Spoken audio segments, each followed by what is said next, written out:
Good evening, good evening, good evening, you all. Welcome to another episode of Spilling Tea. I am your host, Tiffany Daniels. We will be going to that horrible world known as the JRC here in just a moment. But before we do, I actually had already done the video for this evening in its entirety. It was 21 minutes long. My computer froze completely. I couldn't even turn it off like I normally would. So I restarted the computer, and wouldn't you know it, the video I just did completely gone. So, before we get into this video, I'm going to check to see if that has actually popped up anywhere else at all. If it's still gone, we'll go ahead and redo it again. God help me. I am so annoyed you all have no idea. Very, very annoyed.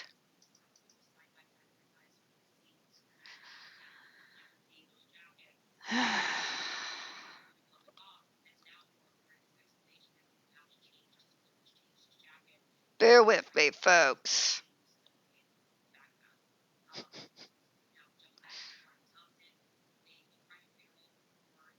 Alright, well, at least that's kind of somewhat pulling up here. Let me just get the actual page up.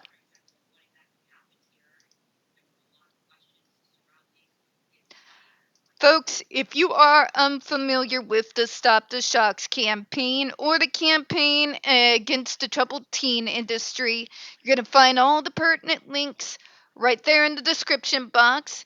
Please, in particular, take note of the article written by Neuroclastic, a small non-for-profit started by autistics for autistics.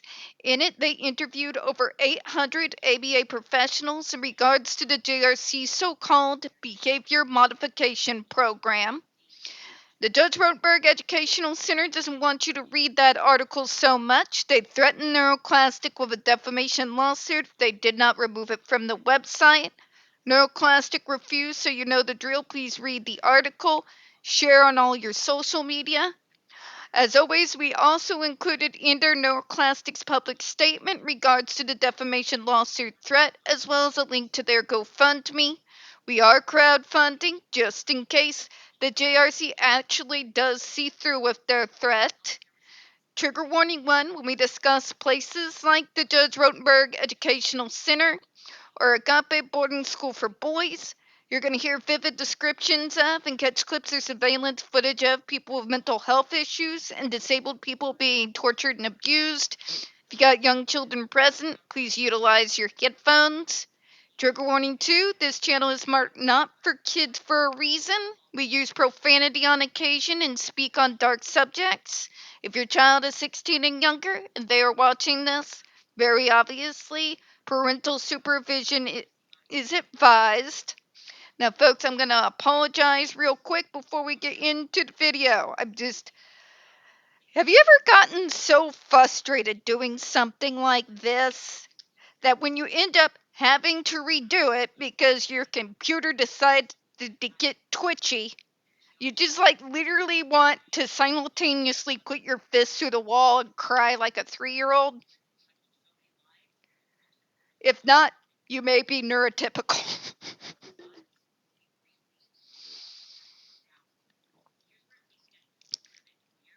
Alright, I'm not going to go into as much detail as I would like to, or the original video that I had tried to download before my computer decided that it wanted to get wonky on me.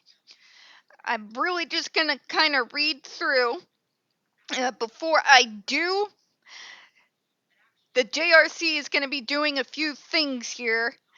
Number 1, they're going to try once again to claim that the FDA does not have the authority to be able to enforce the ban on the GED, in spite of the fact that in all actuality, Congress, when reviewing this, did go ahead and say, in actuality, yes, they do actually have the authority to do the ban. Yes, even in regards to tailoring. Again, an argument that would have not been able to be made if we were willing to name the device in the first place, but I digress. Congress says they have the authority. JRC is still trying to pull the whole argument of, but that's overstepping their bounds and educating facts related to the medical treatment of 55 individuals rather than objectively evaluating the device safety pursuant to the applicable regulatory and statutory mandates. They actually did everything you just said they didn't do. JRC. You see, in these types of cases, JRC, you can't scream that there's bias, bias, bias, bias, just because after reviewing all the facts, their assessment in regards to a device's safety doesn't agree with you. Okay?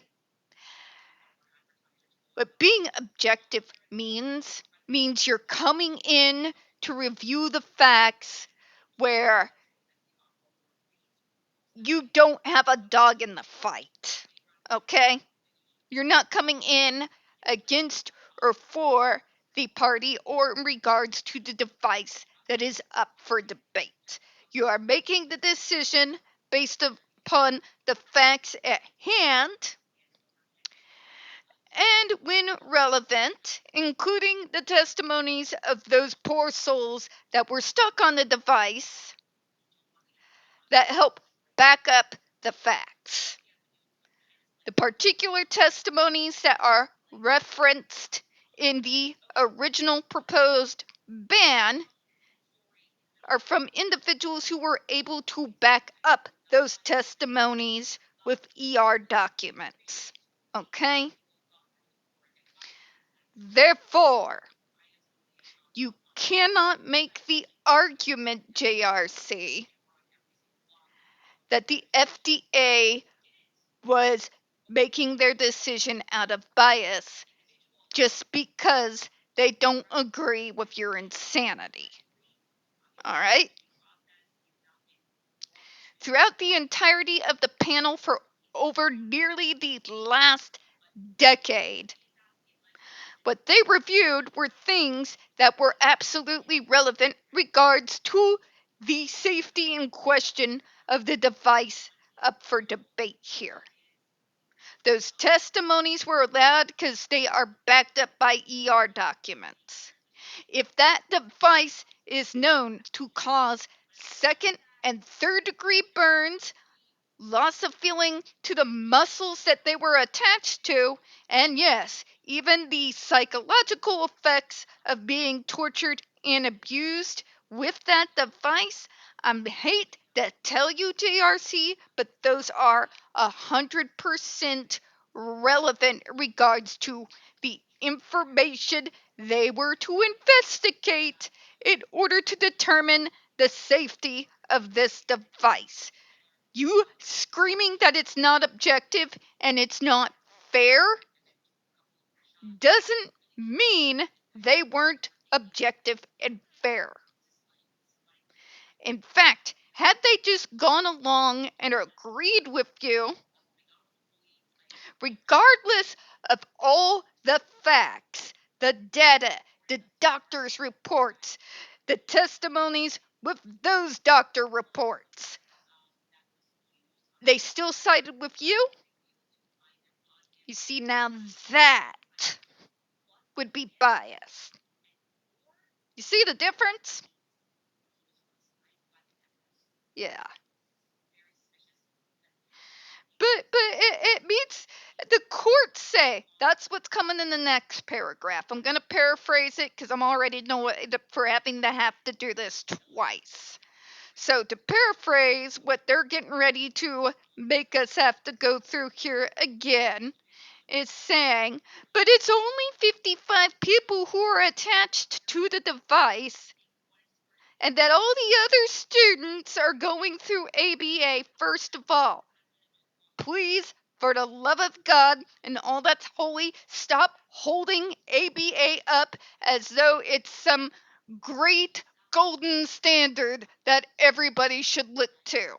ABA is a psychological mind fuck that does absolutely nothing but convince me that how I am born as my autistic self, will never be good enough.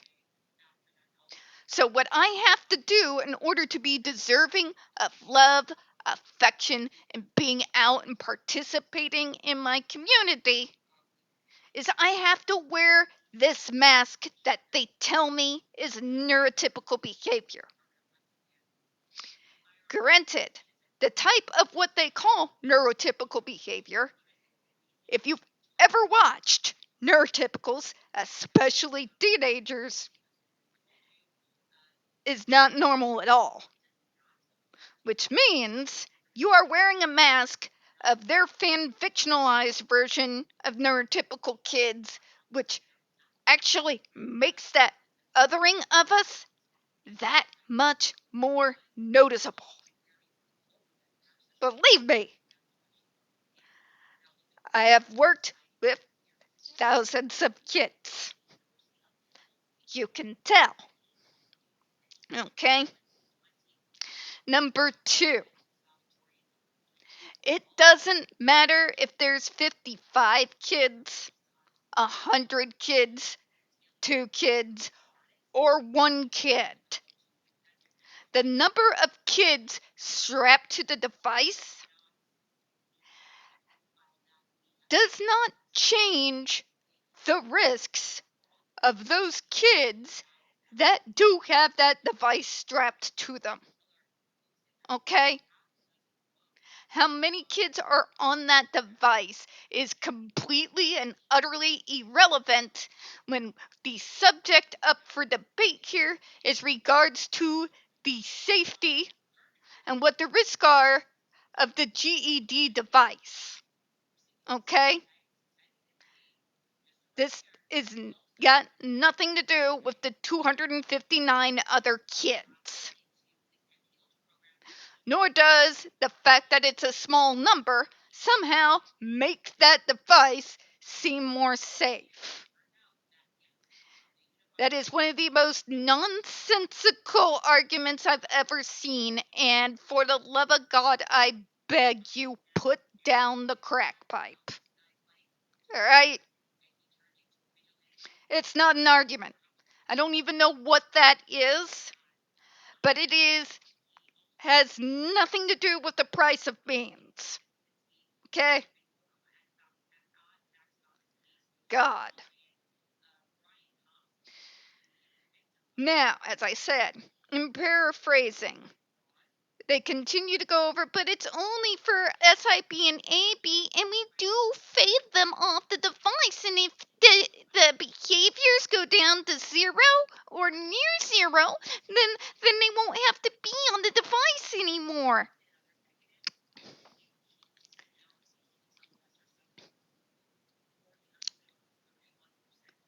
The reality, kids, is those behaviors are never going to disappear entirely, or even get down to quote unquote near 0. Okay? Want to know why that is? Because we're human beings.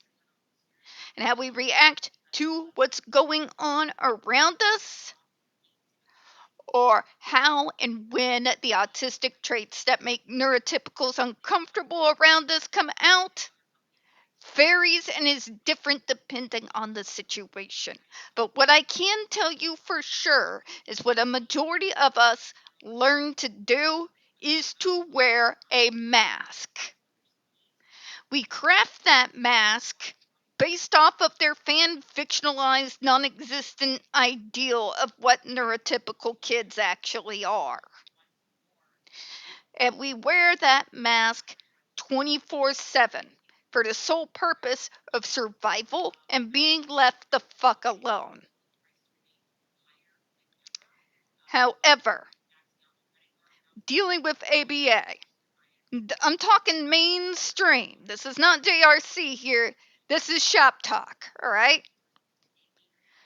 You can only keep a mask on so long. You ever hear an actor talk about how long you can hold on to a character? That you can only do it so long, and how exhausting that whole process can be, as well as rewarding? Yeah, it is psychologically, emotionally, sometimes even physically, utterly exhausting. You cannot keep a mask up 24/7, 365 all the time. Eventually, that mask is gonna slip. Usually, just out of sheer exhaustion, where you emotionally, physically, psychologically just can't have, you don't have the energy to hold up the mask anymore. Okay? What happens when that mask drops? Well, usually, if you've been masking for a very extended, long period of time, generally, all those not so fun parts of my diagnosis come out to haunt us. So, bearing that in mind, when they talk about fading, if you can get to zero or near zero, what they don't tell you and they leave out is the fact if you're getting faded, even you've been removed from the device, if you have a behavior they don't approve of, you get slapped back in the device. So, that makes that argument mute. As well as making it very obvious there's some very real problems in regards to ABA. Which hopefully, if we can finally get the JRC to go the way of the dodo, I'll be able to put 100% of my focus on dismantling that for you all. But let's continue and then we'll go ahead and close out for the evening. There's a lot of hyperbole here. The whole fading, the whole idea, but if you just keep wearing it, goes down to zero, it's gonna come off of you. But they slam it right back on you once the mask drops. And then they start talking about variability of the patient population. Jesus Christ. If you all haven't realized yet that how autism impacts each autistic can be extremely different by now, I don't know what to tell you all. But you're not telling those of us who worked in this field anything new. Okay? Like, oh my god, I never would have thought. I mean, I'm mostly vocal unless I've been masking too long, and then I start losing the ability to speak. Out of sheer exhaustion, it becomes more and more difficult to get coherent sentences out of me. If it goes on too long, it becomes very difficult for me to be able to form words. Which also brings us back to the fact that functionality fluctuates. That's why I know it sounds cliche, but that's why we say when you've met one person who's autistic, you've met one autistic kid, it's because how the diagnosis impacts us. Although there's some generalities that go across the board, it's so different. So, telling us something we already know is not an argument in your favor, JRC. Please, for the love of God, whoever writes these out for you all, please take away their crack pipe for the sake of everyone's sanity.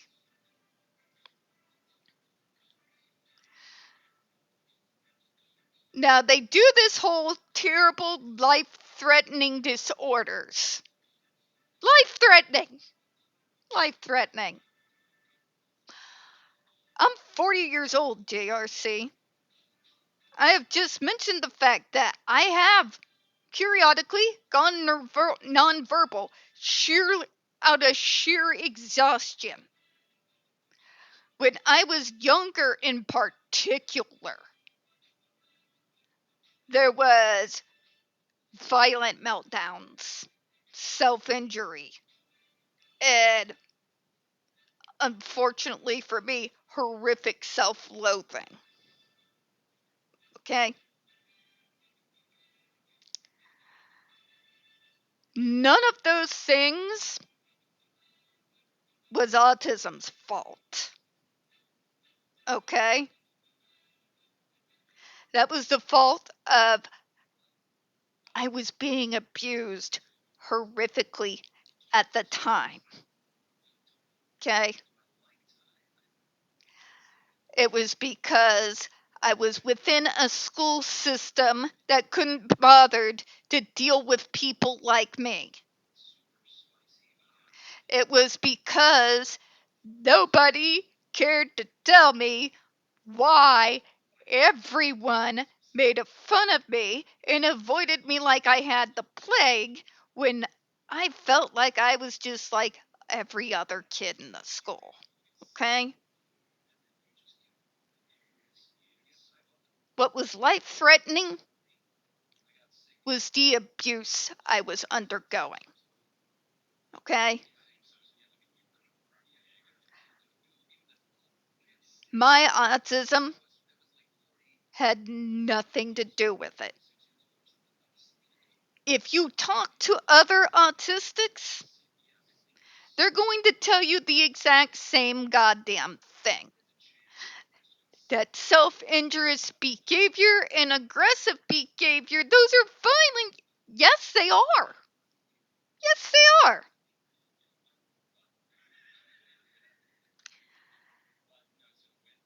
That self-injurious behavior and aggressive behavior of mine, that was definitely more prevalent when I was a kid,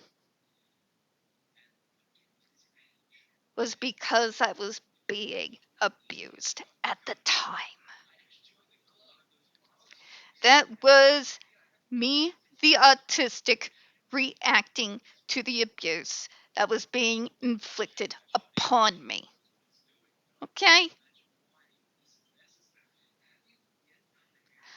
These kids that you say are so horrifically violent, and you show these documents of them hitting you and everything as your proof, when you are force feeding them the ABA insanity, removing them off of their psych meds, which I'm sorry to say, folks, some of us need our goddamn psych meds.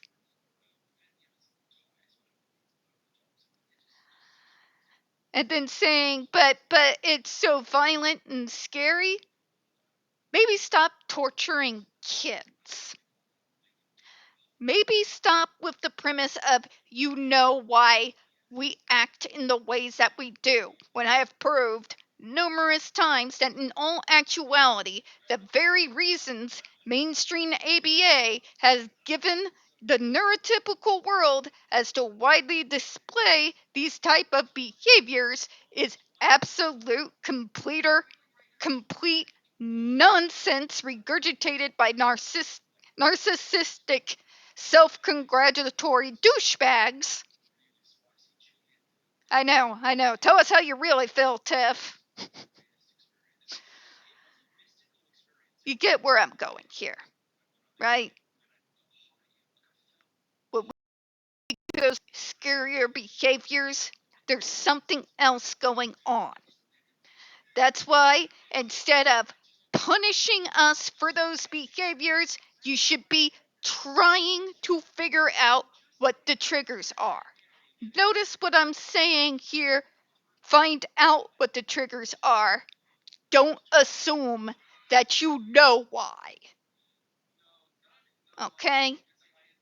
Because if you're not actually trying to find out what those triggers are and just assume that you know what's going on, you've already created a failed treatment program before it's even begun, and then you're ending up kicking the can down the road instead of thinking that, oh, maybe it's actually me that's the problem.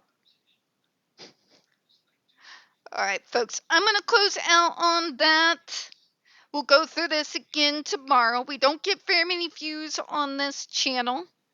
The few we do tend to get removed from time to time. Folks, please don't forget to hit the like button, hit subscribe. Don't forget to hit the comments. I appreciate your time this evening. As always, folks, we here at Spilling Tea hope you have a good one. And please pray that this thing doesn't freeze again, because God, that's frustrating.